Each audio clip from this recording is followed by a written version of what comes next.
Back to railway station. ഞങ്ങൾ ഉടുപ്പി ട്രെയിനിന് വേണ്ടി കാത്തിക്കാണ്.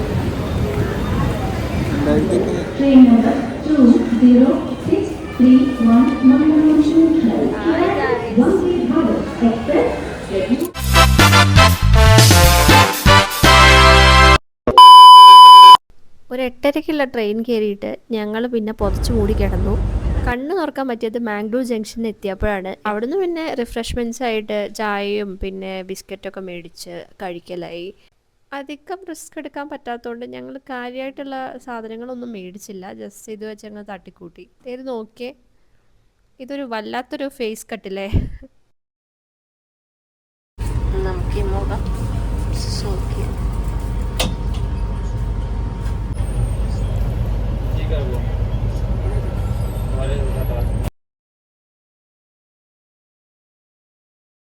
അങ്ങനെ ഞങ്ങൾ മാംഗ്ലൂർ ജംഗ്ഷൻ വിട്ടിരിക്കുകയാണ്. കുറേ നേരം നിർത്തി ബാക്കി സ്ഥലങ്ങളിലൊന്നും നിർത്തിയില്ല. എന്നിട്ട് ഇവിടെ ഭയങ്കര നിർത്തലായിരുന്നു. ഉടുപ്പി കോമ്പൻസേറ്റ് ചെയ്യാനാണെന്ന് തോന്നുന്നു. 1:30 തന്നെ എത്തിച്ചേ തീരുമെന്നുള്ള ഇതിൽ കോഴിക്കോടൊക്കെ നേരത്തെ എത്തി. 5 minutes എത്തി. സമുദ്രം എന്ന് പറയുമ്പം ഞാൻ പ്രതീക്ഷിച്ചു AC അല്ലേ സൂപ്പറായിരിക്കും എന്നൊക്കെ. പക്ഷെ വലിയ കണ്ടീഷൻ വണ്ടിയൊന്നും അല്ല. ഇതൊക്കെ പൊളിഞ്ഞു വന്നിട്ടുണ്ട്. പിന്നെ മൊത്തത്തിലൊരു ജാമ്പവാൻ്റെ കാലത്തെ സീറ്റൊക്കെയാണ്. കുറച്ച് ഓൾഡായിട്ട് തോന്നുന്നു. കുഴപ്പമില്ല, അഡ്ജസ്റ്റ് ചെയ്യാം. അപ്പം ഞങ്ങൾ ഓൺ ദ വേ ആണ്. നെക്സ്റ്റ് സ്റ്റോപ്പാണ് ഉടുപ്പി വരുന്നത്. അപ്പം ഞങ്ങളുടെ പ്ലാൻ്റെ ഉദ്ദേശം എന്ന് പറയുന്നത്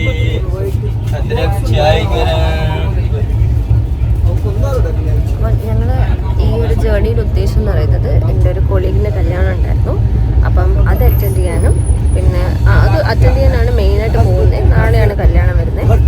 അപ്പം അതിൻ്റെ ഒരു പ്രീവിയസ് ഡേ ഞങ്ങൾ ജസ്റ്റ് ഉടുപ്പി ഒന്ന് കാണാൻ വേണ്ടിയിട്ടും അങ്ങനെ പോവാണ്.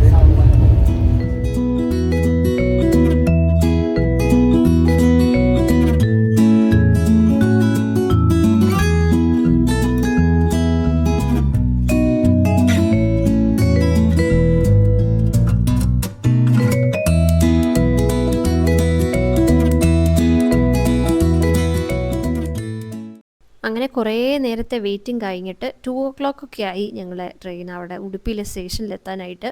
ശരിക്കും പറഞ്ഞിട്ടുണ്ടെങ്കിൽ ലേറ്റ് ആയിരുന്നു. ഇവർ ഭയങ്കര ലാഗ് അടിച്ചിട്ടൊക്കെയാണ് അവിടെ എത്തിച്ചത്. പുറത്തിറങ്ങുമ്പോഴാണ് ശരിക്കുള്ള ചൂടറിയാൻ പറ്റുന്നത്.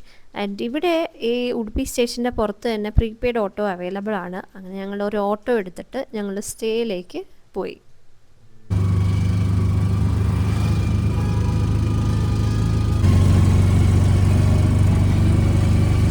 നിൽക്കാൻ പോകുന്ന സ്ഥലമാണ് ഹൈവേ ലാൻഡ് മാർക്ക്. നമ്മൾ ആകെ ക്ഷീണിതരാണ് ട്രാവലൊക്കെ ചെയ്തിട്ട്. ഇനി നമുക്ക് ഡ്രസ്സൊക്കെ മാറ്റിയിട്ട് എൻ്റെ വേറെ 2 കൊളീഗ്സും കൂടി വന്നിട്ടുണ്ട് കല്യാണം അറ്റൻഡ് ചെയ്യാൻ വേണ്ടിയിട്ട്. ഒരാൾ ഫ്രം ഉടുപ്പി, മറ്റേ ആൾ ബാംഗ്ലൂരാണ് താമസിക്കുന്നത്. അങ്ങനെ ഞങ്ങൾ 2 പേരും കുളിച്ച് ഫ്രഷ് ആയിട്ട് ഞങ്ങളുടെ ലഞ്ച് കഴിക്കാൻ വേണ്ടിയിട്ടാണ് ഈ പോകുന്നത്. ഭയങ്കര പൊരിഞ്ഞ വെയിലാണ്. ഗ്ലാസ് എടുക്കായിരുന്നു, നമ്മളൊന്നും എടുത്തിട്ടില്ല. പിന്നെ നമ്മൾ പ്ലാൻ ചെയ്തത് തിമ്മപ്പയിൽ വെച്ചിട്ട് ബ്രേക്ക്ഫാസ്റ്റ് അല്ല ലഞ്ച് കഴിക്കാനായിരുന്നു. ഇതിപ്പോൾ വൈകുന്നേരം ആവാനായി, ഒരു 3 മണി കഴിഞ്ഞു. അപ്പം എന്നാലും എനിക്ക് അവിടെ നിന്ന് കഴിക്കണമെന്നുണ്ട്. അവിടെ എന്തോ സീ ഫുഡ് സ്പെഷ്യൽസും ഒക്കെ കിട്ടുന്ന സ്ഥലം. അപ്പം ഞങ്ങൾ പോകേണ്ടവയാ. ഞങ്ങൾ സ്കൂട്ടർ റെൻ്റൽ പറഞ്ഞിട്ടുണ്ടായിരുന്നു. ഈ സമയം സാറ്റർഡേ സൺഡേ ഒക്കെ ഭയങ്കര തിരക്കുള്ളൊരു സമയമാണ്. അപ്പം ടൂറിസ്റ്റൊക്കെ വരുന്നതുകൊണ്ട് റെൻ്റലൊക്കെ കഴിഞ്ഞിരിക്കുന്നു. പിന്നെ അവർ എക്സ്റ്റെൻഡ് ചെയ്തെന്നൊക്കെ പറഞ്ഞു. അപ്പം ഞങ്ങൾക്ക് വേണ്ട ബൈക്ക് 5:30 ഒക്കെ ആകുമ്പോഴേ കിട്ടുള്ളൂ.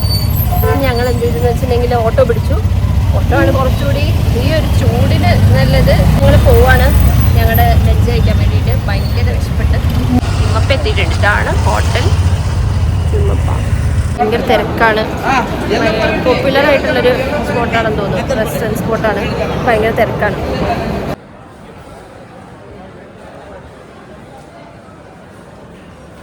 നമ്മൾ കഴിക്കാനിരുന്നു. ഇനി നമ്മൾ ഏത് ഡിഷ് ചൂസ് ചെയ്യുന്നതാണ് ആലോചിക്കുന്നത്. നോക്കാം. ഭയങ്കര തിരക്ക്.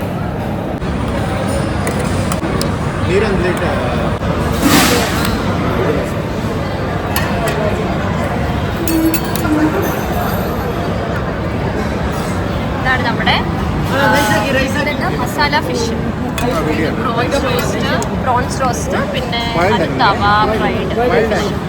അതായിരുന്നു ഞാൻ ഉദ്ദേശിച്ചത്, പക്ഷേ ഇതാണ് എനിക്ക് വന്നത്. ഇത് കുഴപ്പമില്ല. അത് നമ്മുടെ റവ ഫ്രൈഡ് ഫിഷ്, അയില വറുത്തത്.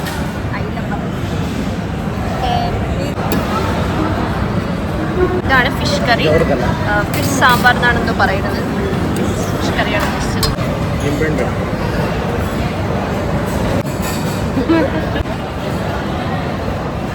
ഞങ്ങള് ലഞ്ചെല്ലാം കഴിഞ്ഞിട്ട് തിരിച്ച് ഹോട്ടലിലേക്ക് പോവാണ്. അപ്പം ബാക്കി ഇനി വൈകുന്നേരം കാണാം. സോ ഓവറോൾ പറയുകയാണെങ്കിൽ തിമ്മപ്പം എന്ന് പറയുമ്പോൾ ഭയങ്കര ഫേമസ് ആയിട്ടുള്ളൊരു റെസ്റ്റോറൻ്റാണ്. ഫിഷ് വൈസ് നോക്കുകയാണെങ്കിൽ ഭയങ്കര റേറ്റും ചീപ്പാണ്.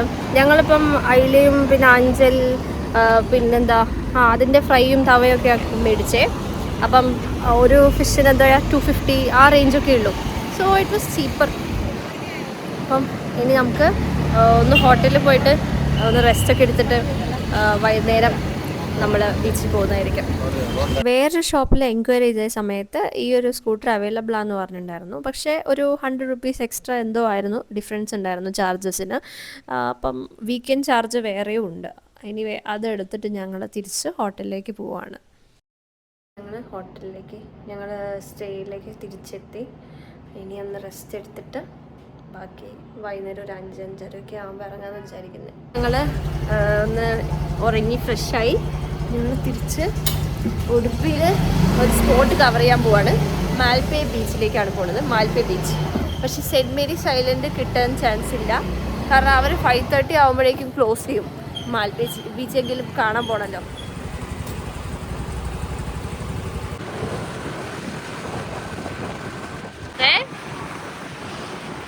ഇതപ്പോൾ നേരത്തെ വന്ന വഴിയാണ്, നമ്മുടെ തിമ്മപ്പയുടെ വഴിയാണ്.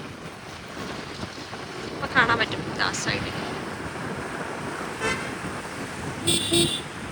ഹോട്ടൽ തിമ്മപ്പ. അപ്പോൾ ആരും ഇല്ലാതെ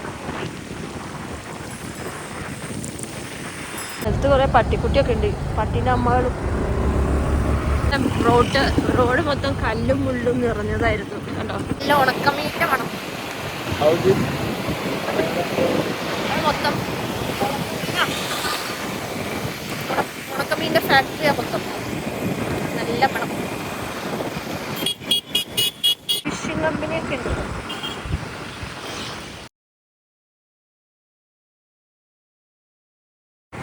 വെൽക്കം ടു മാൽപ്പേ. ഞങ്ങൾ വിചാരിച്ചു ഇത് മിസ്സാവുന്നു, പക്ഷെ സൂര്യൻ അസ്തമിച്ചിട്ടില്ല, അവിടെ തന്നെ ഉണ്ട്. നമുക്ക് അങ്ങോട്ട് പോവാം.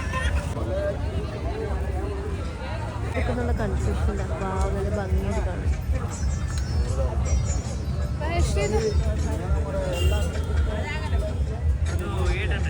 മൊത്തം ജനങ്ങളാണ്, ആളാകെ മാറി.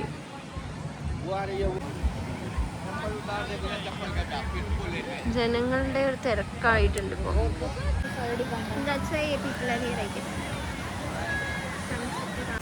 കുതിരയുണ്ട് പാവം, 2 ക്യാമൽസും.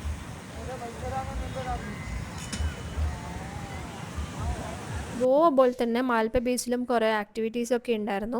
ലൈക്ക് ക്യാമൽ റൈഡ്സ് ഇപ്പോൾ കണ്ടതുപോലെ, അതേപോലെ പാരാഗ്ലൈഡിങ്, ജെറ്റ് സ്കീയിങ്, പിന്നെ ബനാന ബോട്ട് റൈഡിങ്, അങ്ങനെ പല പല ആക്ടിവിറ്റീസും ഉണ്ടായിരുന്നു. സെൻറ്റ് മേരീസ് ഐലൻഡിലേക്ക് പോകാനാണെങ്കിലും ഈ ആക്ടിവിറ്റീസ് ചെയ്യാനാണെങ്കിലും അതിനൊക്കെ ഒരു ടൈം കൺസ്ട്രെയിൻറ്റ് ഉണ്ടായിരുന്നു. ഒരു 5:30 കഴിഞ്ഞപ്പം അവിടെ ഒരാളിങ്ങനെ സൈറൻ മുഴക്കിയിട്ട് അവിടെ കുളിച്ചുകൊണ്ടിരിക്കുന്ന ആൾക്കാരെയൊക്കെ ഉള്ളിലേക്ക് വിളിക്കുന്നുണ്ടായിരുന്നു. അങ്ങനെ ഈ ആക്ടിവിറ്റീസൊക്കെ ചെയ്യാൻ ആ ഒരു സമയം കഴിഞ്ഞാൽ സമ്മതിക്കാൻ ചാൻസ് ഇല്ല. മാൽപ്പേ ബീച്ചിനെ വേണമെങ്കിൽ ഒരു മിനി ഗോവ എന്ന് വേണമെങ്കിൽ വിളിക്കാൻ പറ്റും. കാരണം വൈബൊക്കെ ഏകദേശം അതേപോലെ തന്നെയായിരുന്നു. അവിടെ ഷോപ്പ് ചെയ്യാൻ വേണ്ടി കുറേ ഓപ്ഷൻസ് ഉണ്ടായിരുന്നു. കുറേ ബാഗും പിന്നെ സുവനീഴ്സും വാങ്ങിക്കാൻ വേണ്ടിയിട്ട് അങ്ങനെ ഫ്രിഡ്ജ് മാഗ്നറ്റ്സും കാര്യങ്ങളൊക്കെ ഉണ്ടായിരുന്നു. കണ്ടപ്പോൾ തന്നെ കുറച്ച് ആക്രാന്തം തോന്നിയെങ്കിലും വാങ്ങാനൊന്നും പറ്റിയില്ല. അവിടെ ബാർഗെയിൻ ചെയ്യാൻ ഒരു ചാൻസ് കിട്ടിയില്ല. കുഞ്ഞി ടൈപ്പ് ഉണ്ട് അതിൻ്റെ ഭംഗി. ടൈപ്പ് ബാഗ്സ് ഉണ്ട്. പിന്നെ ഷോപ്പിംഗ് ഒക്കെ കഴിഞ്ഞിട്ട് ഞങ്ങൾ തിരിച്ചു പോവാണ് ഞങ്ങളുടെ ഹോട്ടലിലേക്ക്. ഇനി ഡിന്നറൊക്കെ കഴിക്കണം. ഞങ്ങൾ ചായ കുടിക്കാൻ വേണ്ടിയിട്ടുള്ള പുറപ്പാടിലാണ്. അവിടുത്തെ ചായക്ക് അത്ര സാറ്റിസ്ഫാക്ഷൻ ഇല്ല. അതുകൊണ്ട് ഞങ്ങൾ അവിടെ വേറൊരു റൂട്ട് എടുത്തിട്ട് അമ്പലത്തിൻ്റെ അടുത്ത് കുറച്ച് ചായക്കട ഉണ്ടെന്ന് പറഞ്ഞു. അവിടെ കണ്ടതായിട്ട് ഓർക്കുന്നു. അപ്പം ഞങ്ങളങ്ങനെ അങ്ങോട്ട് പോവാണ്. ഉടുപ്പി ടൗണിലെത്തിയിട്ടുണ്ട്. പിന്നെ ഞങ്ങൾ ജസ്റ്റ് ഒരു ചായ കുടിക്കാൻ വേണ്ടിയിട്ട് ഇവിടെ ഉടുപ്പി ടൗണിൻ്റെ അടുത്ത് അമ്പലത്തിൻ്റെ അടുത്തൊരു ഷോപ്പുണ്ട്, ഒരു ഹോട്ടലുണ്ട്. ഹോട്ടൽ സുധാമ എന്ന് പറഞ്ഞിട്ട് ഒരു വെജ് ഹോട്ടലുണ്ട്. അപ്പം ഞങ്ങൾ അവിടെ വന്ന് 2 കാപ്പി മേടിച്ചു. അതിലൂടെ കാസറ്റ് കടയുടെ മുന്നിൽ കൂടെയാണ് പോണത്. അതിൻ്റെ ഉള്ളിൽ കുറേ എന്തൊക്കെയോ കൃഷ്ണൻ്റെ ഭജനങ്ങളൊക്കെ കാണാം. എല്ലാ ടൈപ്പ് കാസറ്റ്സും ഉണ്ട്, വേണമെങ്കിൽ കയറി നോക്കാം. പുരാതനമായ ഒരു ഹോട്ടലിലേക്കാണ് എത്തിയത്. മിത്ര സമാജ് എന്ന് പറഞ്ഞിട്ട് സമാജ് ചെറിയൊരു ഹോട്ടലാണ്. ഈ ഹോട്ടലിന് ഏകദേശം 100 കൊല്ലം പഴക്കമുണ്ട്. ഉടുപ്പിയിലെ ഫേമസ് ആയിട്ടുള്ള ടെമ്പിള് ഉടുപ്പി ശ്രീ കൃഷ്ണ മാത, അതിൻ്റെ തൊട്ടടുത്തായിട്ട് തന്നെയാണ് ഈ ഒരു ഹോട്ടൽ സ്ഥിതി ചെയ്യുന്നത്. ഇവരാണ് ഫസ്റ്റായിട്ട് മസാല ദോശ കൊണ്ടുവന്ന് എന്നൊക്കെ ഒരു പറച്ചിലുണ്ട്. ഞങ്ങൾ എന്തായാലും മസാല ദോശയും ഒന്നും ഓർഡർ ചെയ്തില്ല. സാധാ ഒരു ഇഡ്ഡലിയും പിന്നെ മാംഗ്ലൂർ ബൺസ് എന്ന് പറയുന്ന ഒരു സംഭവം, അതായിരുന്നു മെയിനായിട്ട് ഞങ്ങൾ ഓർഡർ ചെയ്തത്. ഈ അമ്പലത്തിൻ്റെ തൊട്ടായിട്ടാണ് ഈ ഹോട്ടൽ വരുന്നത്. അമ്പലത്തിൻ്റെ എൻട്രൻസും നോക്കിയാൽ തന്നെ ഈ എൻട്രൻസിൻ്റെ അടുത്തായിട്ടാണ് സമാജ്. ട്രൈ ചെയ്ത് നോക്കിക്കോളും. നമ്മുടെ അവിടെ അമ്പലത്തിലേക്കുള്ളത്. അവിടെ ഇപ്പോൾ നോക്കിയാൽ കാണാം, അവിടെ ഫുൾ ക്യൂ ആണ്. കുറേ ആൾക്കാർ ഭക്ഷണമെല്ലാം കഴിച്ചിട്ട് ഞങ്ങൾ തിരിച്ച് ഞങ്ങളുടെ സ്റ്റേയിലേക്ക് റിട്ടേൺ പോവാണ്. ബാക്കി ഇനിയിപ്പം ഡേ 1 കഴിഞ്ഞു. നാളെ ഇനിയിപ്പം കല്യാണ ദിവസമാണ്. പിന്നെ മോർണിംഗ് ഉടുപ്പി ടെമ്പിൾ വിസിറ്റ് ചെയ്യണം എന്ന് നമ്മളൊരു പ്ലാൻ ഇട്ടിട്ടുണ്ട്. അപ്പം ഡേ 2ലേക്ക് നാളെ കാണാം. ബായ്. Good morning. അപ്പം ഞങ്ങൾ റെഡിയായി. അമ്പലത്തിൽ പോകാനുള്ള പ്ലാനൊക്കെ ഞങ്ങൾ ക്യാൻസലാക്കി ഫുഡ് കഴിക്കാൻ പോകാമെന്ന് വിചാരിച്ചു. കാരണം ആർക്കും മുണ്ടില്ല. രാമനുവും മുണ്ടില്ല, രാമനോ അത് ഓർത്തില്ല, ലക്ഷ്മണനോ മുണ്ടില്ല, അങ്ങനെ ഇവർക്കും മുണ്ടില്ല. മൊത്തത്തിലൊരു ഇവിടെ വന്നപ്പം ഒരു ഫുഡ് ഹണ്ട് പോലെയാണ് എനിക്ക് ഫീൽ ചെയ്തത്. നമ്മൾ ഇവിടുത്തെ നല്ല നല്ല ഡിഷസ് ട്രൈ ചെയ്യുക എന്നുള്ള രീതിയിലാണ് ഉടുപ്പിയിൽ വന്നതുപോലെയാണ് എനിക്ക് തോന്നിയത്. അപ്പോൾ ഇന്നലെ ഞങ്ങളിപ്പം പോയത് മിത്ര സമാജ് എന്ന് പറയാനും അത് ഏറ്റവും പഴയൊരു ഒരു കടയാണ്, ഒരു ഹോട്ടലാണ്. അപ്പം ഇന്നിപ്പോൾ പോകുന്നതും സിമിലർ ആയിട്ടുള്ള ഒരു എന്താ പറയുക, ഒരു പോപ്പുലർ ആയിട്ടുള്ള ഒരു ഫുഡ് സ്പോട്ടിലേക്കാണ്. നമ്മൾ ഇറങ്ങി ഞങ്ങൾ പോയിക്കൊണ്ടിരിക്കുകയാണ്. പാകിസ്ഥാന ബ്രാഞ്ചിലേക്കാണ് ഞങ്ങൾ.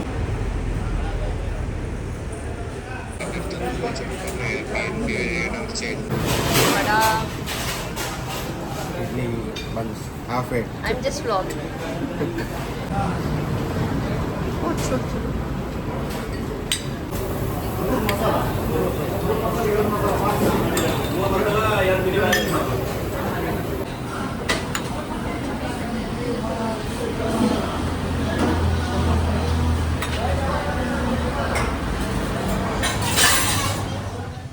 Ready for marriage. ഞങ്ങൾ ഇനി കല്യാണത്തിന് വേണ്ടി പോകാൻ പോവാണ്. Overdressed woman, very underdressed മാൻ.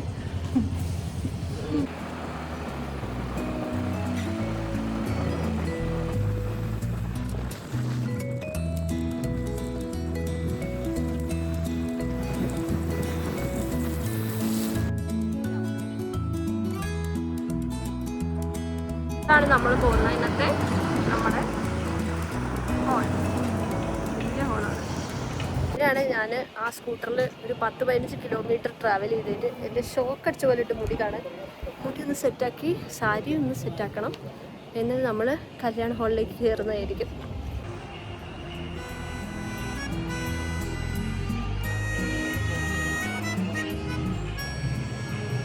എന്താ പറ്റി, ഇതേ ഹാളിൽ 2 കല്യാണം നടക്കുന്നുണ്ട്. നമ്മുടെ കല്യാണം സെക്കൻഡ് ഫ്ലോറിലാണ്. ഞങ്ങൾ ഫസ്റ്റ് ഫ്ലോറിൽ പോയിട്ട് ജ്യൂസ് കുടിച്ചു. ഇപ്പോൾ സെക്കൻഡ് ഫ്ലോറിലേക്ക് വന്നിരിക്കുക.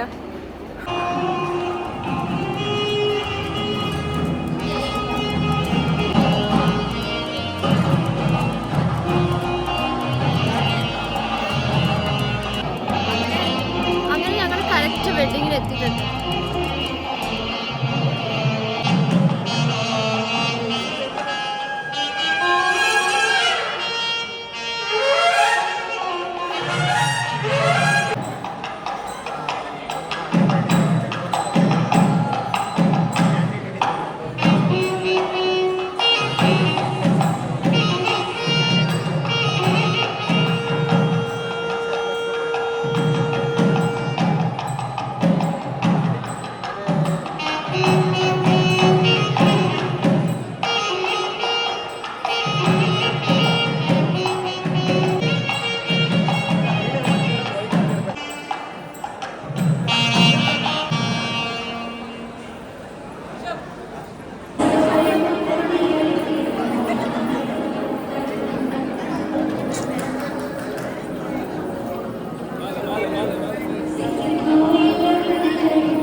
ബ്രൈഡിൻ്റെ ഫാദർ എന്ന് പറഞ്ഞാൽ ആർമിയിലായിരുന്നു. അപ്പം അവരുടെ കൊളീഗ്സൊക്കെ ഉണ്ടായിരുന്നു.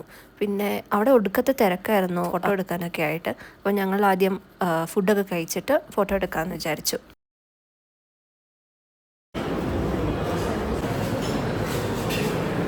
അങ്ങനെ ഞങ്ങൾ ബ്രൈഡിനെ വിഷ് ചെയ്ത് ഫോട്ടോ ഒക്കെ എടുത്തിട്ട് ഞങ്ങൾ തിരിച്ച് ഞങ്ങളുടെ റൂമിലേക്ക് പോയി. ഈവനിങ് ഒക്കെ ആയപ്പോൾ ഞങ്ങൾ ട്രെയിനിൻ്റെ സമയമായി. അപ്പോൾ എൻ്റെ കൊളീഗിൻ്റെ അച്ഛനുണ്ടായിരുന്നു. ഞങ്ങളെ ഡ്രോപ്പ് ചെയ്തിട്ട് അവർ തിരിച്ചു പോയി. ഞങ്ങൾ റെയിൽവേ സ്റ്റേഷനിലെത്തി. ആകെ ക്ഷീണിച്ചിരിക്കുകയാണ്. പക്ഷേ ഇന്ന് മാച്ച് കാണാനുണ്ടല്ലോ എന്നുള്ളൊരു സന്തോഷം മാത്രമുണ്ട്. 7 മണിക്ക് ഞങ്ങൾ എന്ത് ചെയ്യും അതുവരെ ട്രെയിൻ വരുന്ന ആലോചിക്കുന്നത്.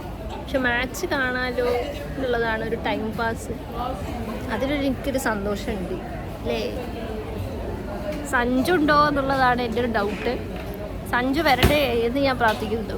കാരണം എന്നെപ്പോലെ പലരും പ്രാർത്ഥിക്കുന്നുണ്ട് സഞ്ജുവിൻ്റെ കംബാക്കിന് വേണ്ടിയിട്ട്.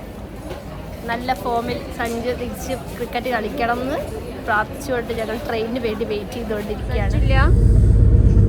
സഞ്ജു ഇല്ല, അയ്യോ സാഡായി. അങ്ങനെ ഞങ്ങൾ തിരിച്ച് ബാംഗ്ലൂരേക്ക് പോവുകയാണ് പരിപാടിയൊക്കെ കഴിഞ്ഞിട്ട്. അപ്പോൾ എൻ്റെ ഷോർട്ട് വീഡിയോ ഇഷ്ടപ്പെട്ടിട്ടുണ്ടെങ്കിൽ like, share and subscribe. By.